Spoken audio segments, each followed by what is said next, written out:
Today on CityCast Madison. Martin Luther King Jr. Day is Monday, and there's a lot going on in Madison to celebrate. For one thing, Terrence Roberts, who helped desegregate our country's public schools in 1957 as one of the Little Rock Nine, will be speaking at the Overture Center that evening. Joining me today are the co-chairs of the King Coalition who've helped Madison honor Dr. King for years. Ed Lee and Dr. Gloria Hawkins tell us about this year's Can't Miss events and why they're still so important. It's Wednesday, January 10th. I'm Bianca Martin, and here's what Madison's talking about.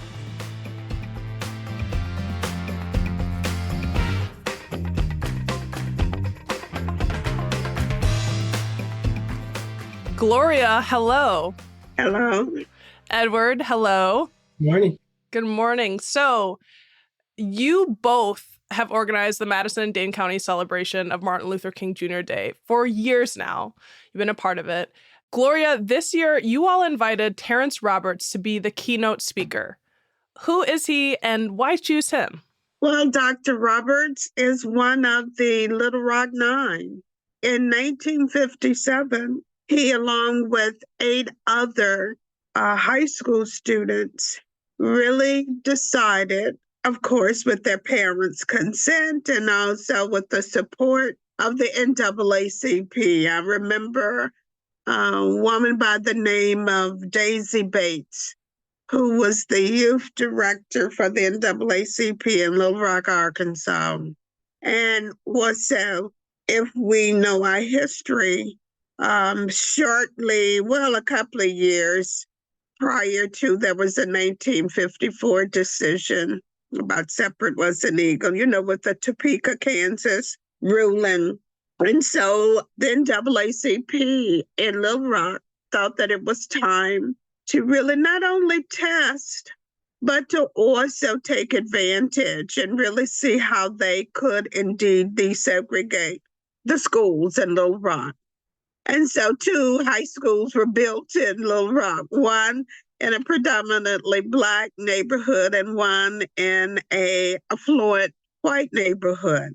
However, still, Central High School was the high school for Little Rock. So these 9 young people decided to volunteer to really desegregate the school.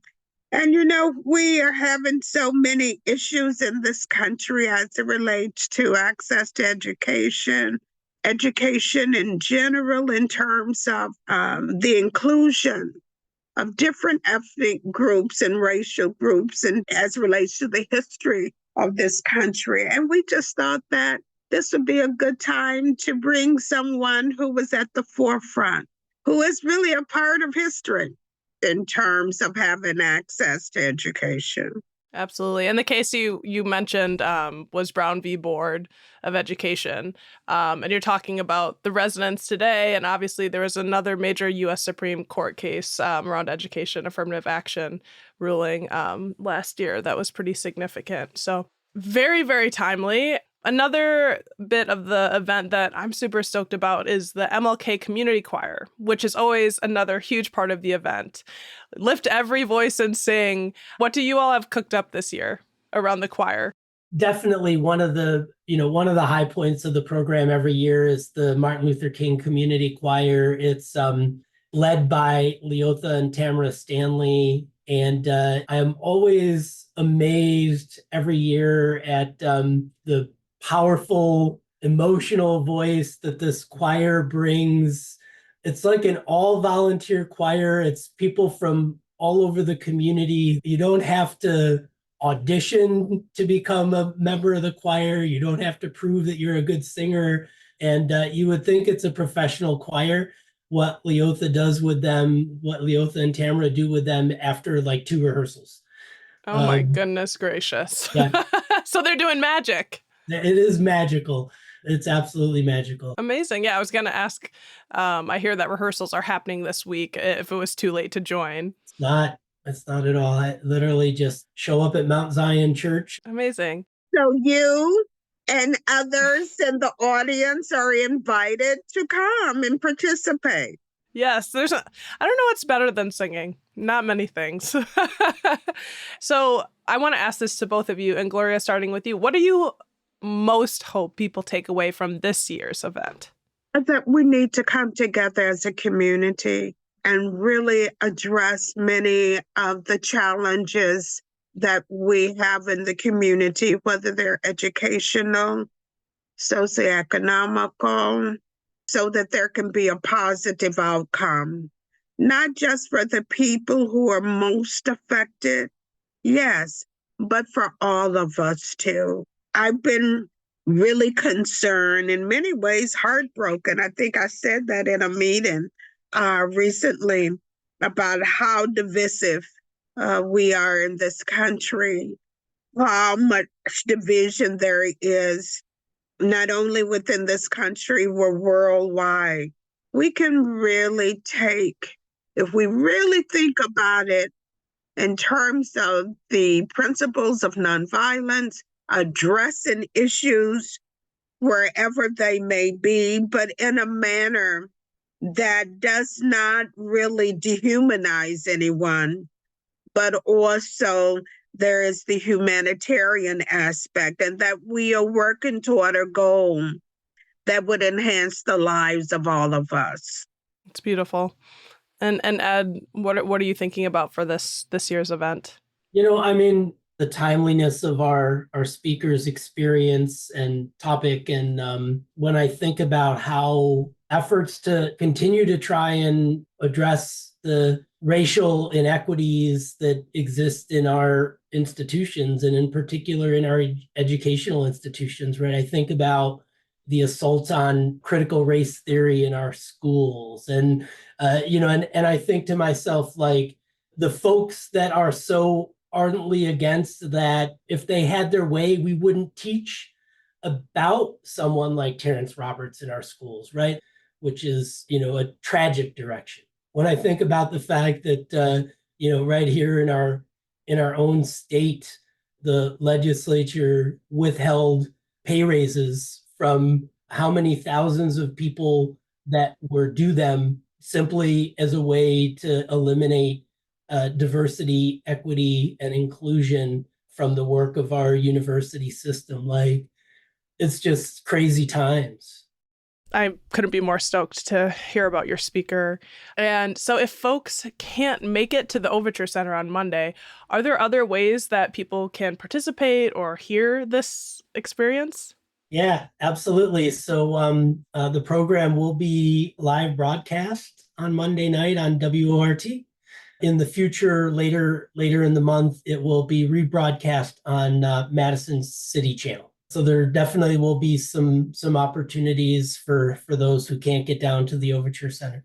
We invite everybody to join us at the Overture Center on Monday. There's no cost to attend, no need to get tickets in advance. You can show up Monday night for the program. There'll be a Freedom Song sing-along led by Tamara Stanley in the rotunda at the Overture Center, starting at 5:15, and then the doors to the Capitol Theater will open at 5:45, and our program starts at 6. So we invite everybody to come out and join us.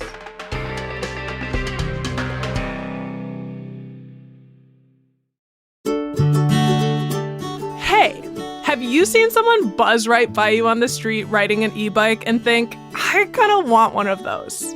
Well, you're in luck.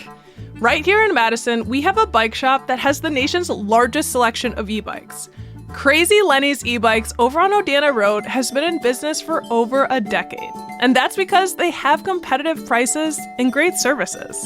Their new e-bikes start at $780, and they service everything they sell. Madison is a biking city with over 60 miles of bike paths. So what are you waiting for? Go visit Crazy Lenny's e-bikes over at 6017 Odana Road out by Westtown Mall. Or shop online at crazylennysbikes.com. By the way, if you mention this ad, you can get $100 in free accessories when you buy an e-bike. Pretty sweet. Schwing!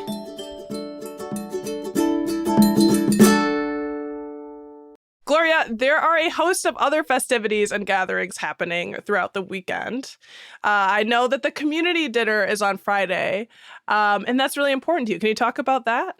Yes, that's one of the ways, or the way, in which we really start our celebration is by having a free community dinner, which really brings people from all walks of life together to not only share in terms of a meal together, but also the opportunity to interact, to learn more about Dr. King and his principles of nonviolence, but also for people to have an opportunity to share what their joys are as well as concerns.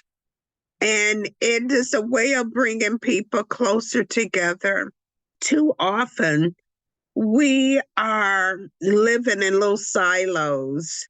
At least that's how we socialize, in silos. We all have our little groups, and many times outside of work, we don't cross over. And many times, because we don't cross over, we do not get a chance to really get a sense of different people. And I'm not talking about just people from different racial and ethnic groups. I'm talking about people from different economic groups too. And so often they are marginalized, but also they may have a perspective about us who are not necessarily marginalized socioeconomically.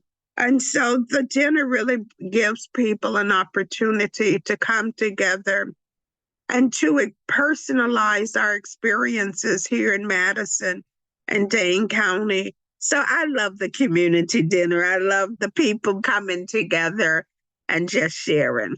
Yeah. And do you need a ticket for that event? No, just come. Just Just come. come.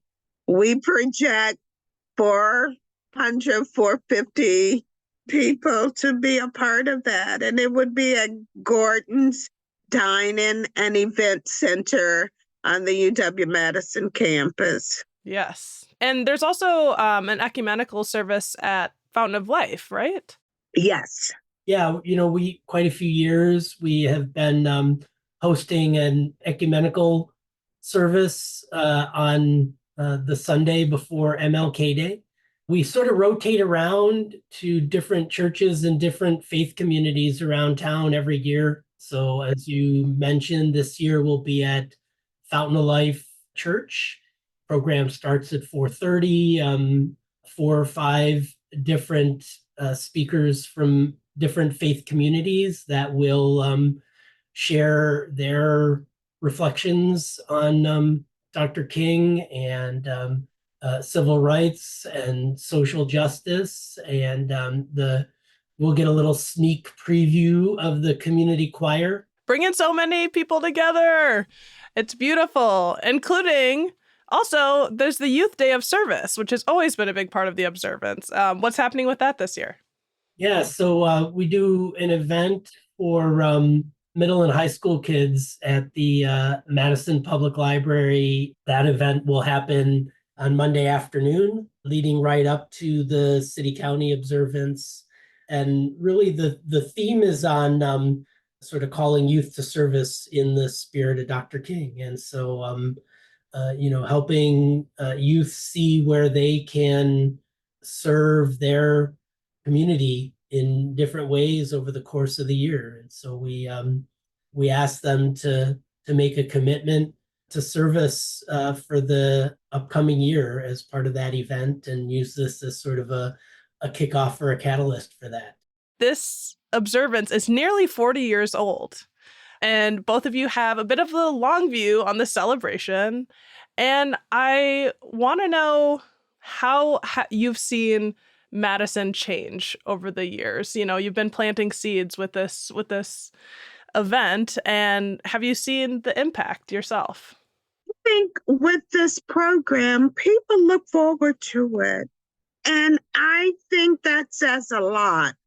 Interestingly, not only people in Madison, but people in Dane County.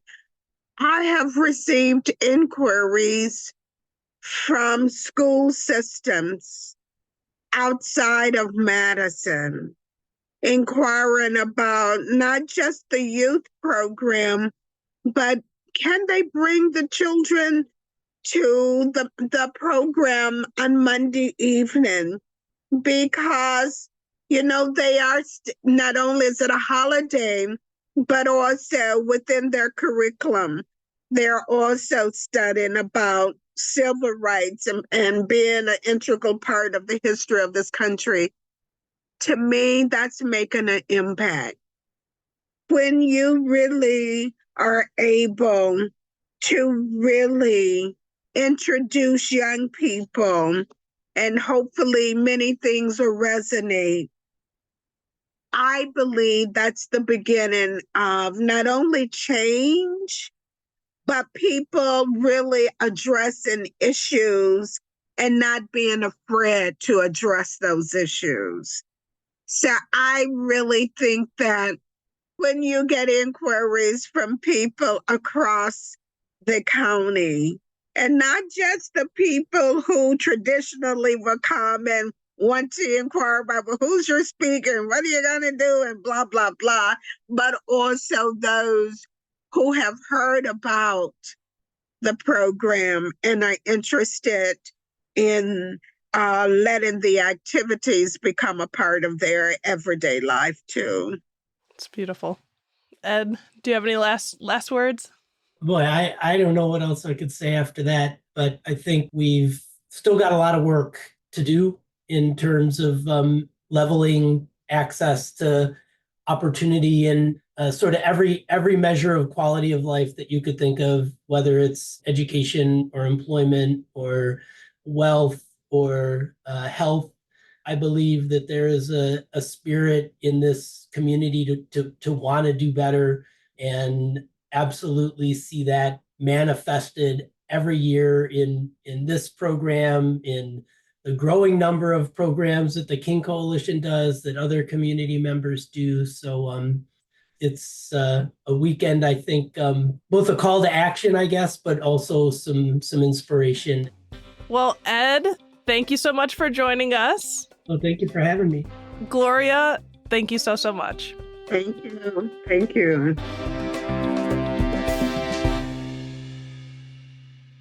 That was Ed Lee and Dr. Gloria Hawkins, co-chairs of the King Coalition.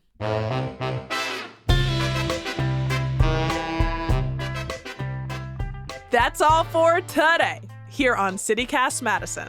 I'm Bianca Martin. If you enjoyed the show, why not share this episode with the biggest dreamer you know? We'll be back tomorrow morning with more stories from around the city. Until then, be good to one another.